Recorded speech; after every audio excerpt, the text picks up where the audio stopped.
कर लेते हैं। रांची के कांके रोड स्थित मुख्यमंत्री आवास परिसर में national movement for old pension scheme Jharkhand के बैनर तले सरकारी कर्मचारी संघ द्वारा आयोजित आभार और पेंशन विजय यात्रा के तहत मुख्यमंत्री हेमंत सोरेन का आभार व्यक्त किया गया। वहीं सीएम ने सभी पेंशनर्स को संबोधित भी किया।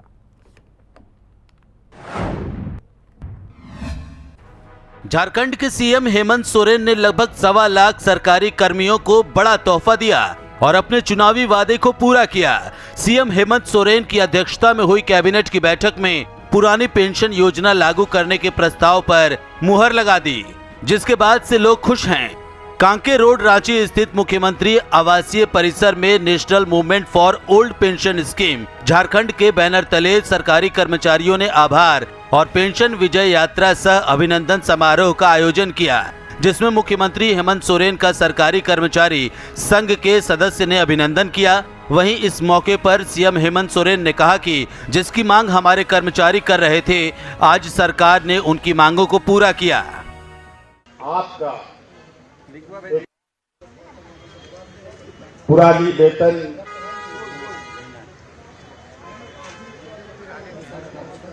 पुनः बहाल होने के लिए आपको बहुत बहुत शुभकामनाएं देता हूं।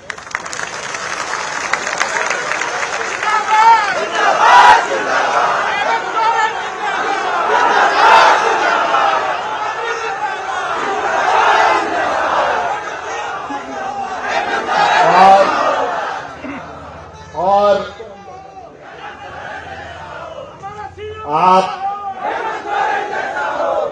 आप सब लोग पूरे राज्य भर के कर्मचारी हैं। सुदूर ग्रामीण क्षेत्र से लेकर प्रोजेक्ट भवन तक, जहां सरकार की नीति निर्धारण होती है, उन जगहों पर आप लोग तैनात हैं।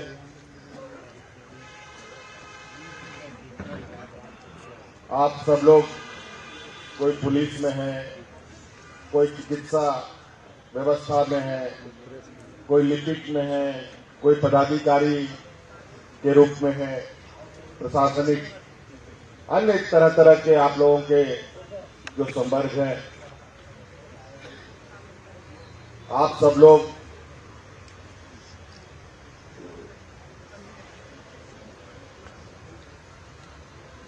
सभी मिलकर, मैं समझता हूं कि सिर्फ झारखंड नहीं, पूरा देश का कर्मचारी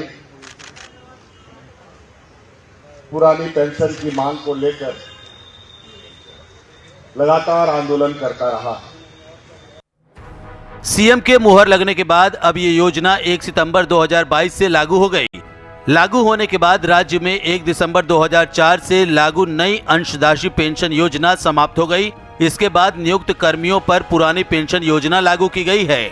सीएम सोरेन के इस फैसले से न केवल राज्य की जनता खुश है, बल्कि सरकारी कर्मचारियों के चेहरे पर मुस्कान लौट आई है। वहीं सीएम सोरेन ने कहा कि राज्य कर्मचारी लगातार पुरानी पेंशन को बहाल करने की मांग करता रहा, जो हमारी सरकार ने उनकी मांग को सुना। हमने इस राज्य में पाया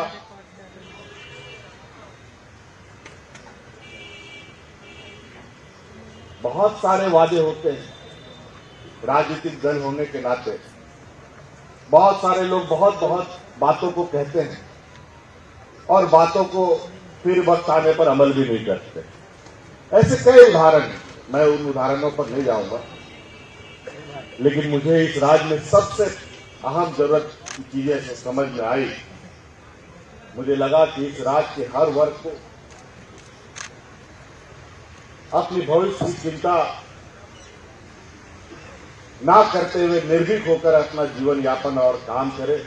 इसके लिए मुझे सामाजिक सुरक्षा पर सबसे पहले मैंने आज सीएम हेमंत सोरेन की अध्यक्षता में कैबिनेट की बैठक हुई, जिसमें कुल 25 प्रस्तावों पर मुहर लगी। पुरानी पेंशन योजना को लागू करने के प्रस्ताव को भी स्वीकृति दे दी गई है। पुरानी पेंशन योजना लागू होने की सूचना मिलते ही प्रोजेक्ट भवन परिसर में कर्मी खुशी मनाने लगे। सरकारी कर्मी हेमंत सोरेन जिंदाबाद के नारे लगाने लगे और प्रदेश भर में सीएम के इस कदम की सराहना भी हो रही है। ब्यूरो रिपोर्ट, हिंदी खबर। आगे बढ़ेंगे। देवघर एयरपोर्ट की सुरक्षा में चूक को लेकर देवघर के कुंडा थाना में गोंडा से सांसद निशिकांत दुबे, दिल्ली से बीजेपी सांसद मनोज तिवारी समेत 9 लोगों पर एफआईआर दर्ज की गई है। आरोप है कि देवघर एयरपोर्ट में नाइट टेक ऑफ और लैंडिंग की सुविधा नहीं है। बावजूद इसके 31 अगस्त को बीजेपी नेताओं ने एटीसी में दबाव बना जबरन एटीसी क्लियरेंस लिया, जिसके कारण देवघर एयरपोर्ट की सुरक्षा में तैनात पुलिस उपाधीक्षक ने मामला दर्ज कराया। वहीं एफआईआर के बाद सियासत जारी है तो सत्ता पक्ष के नेताओं ने बीजेपी पर आरोप लगाए हैं।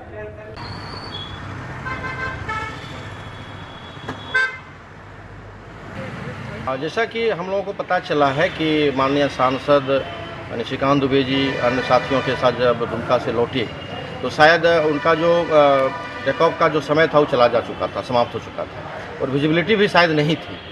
तो जैसे सूचना मिली है कि उन्होंने अनावश्यक दबाव बनाया, जो लोग बोल रहे हैं। इस पर अखबार में मैंने देखा कि यहाँ के प्रशासन ने उनके विरुद्ध में मुकदमा दायर किया है कि उन्होंने गाइडलाइन का उल्लंघन किया है, अपने पद का दुरुपयोग किया है और दबाव बनाकर उड़ान भरवाया गया है। जो लिखित शिकायत सुरक्षा पदाधिकारी सह पुलिस उपाधीक्षक द्वारा दी गई है, उसमें सबसे महत्वपूर्ण बिंदु अभी तो अनुसंधान के क्रम में है, इसलिए मैं ज़्यादा नहीं बोलूँगा। सबसे महत्वपूर्ण बिंदु यह है कि अगर दबाव डाला गया तो जिस पे दबाव डाला गया he was the agreed person, और पहली बात उनके ही मुंह से आनी चाहिए थी।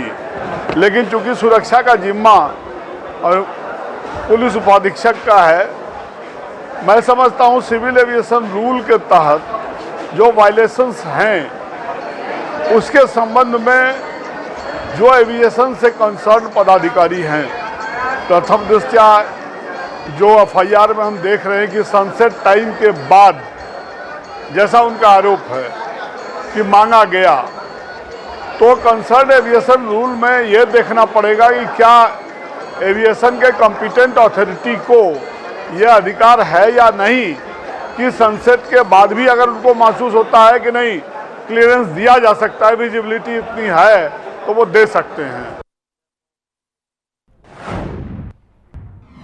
तो मुख्यमंत्री हेमंत सोरेन ने आज कांके रोड रांची स्थित मुख्यमंत्री आवासीय कार्यालय में रांची स्मार्ट सिटी क्षेत्र के मूसा टोली निवासी सुहानी सांगा और डेविड आइंद से मुलाकात की है। इस दौरान दोनों ने सीएम को कल रांची प्रशासन द्वारा मूसा टोली स्थित घर को ध्वस्त किए जाने को लेकर जानकारी दी।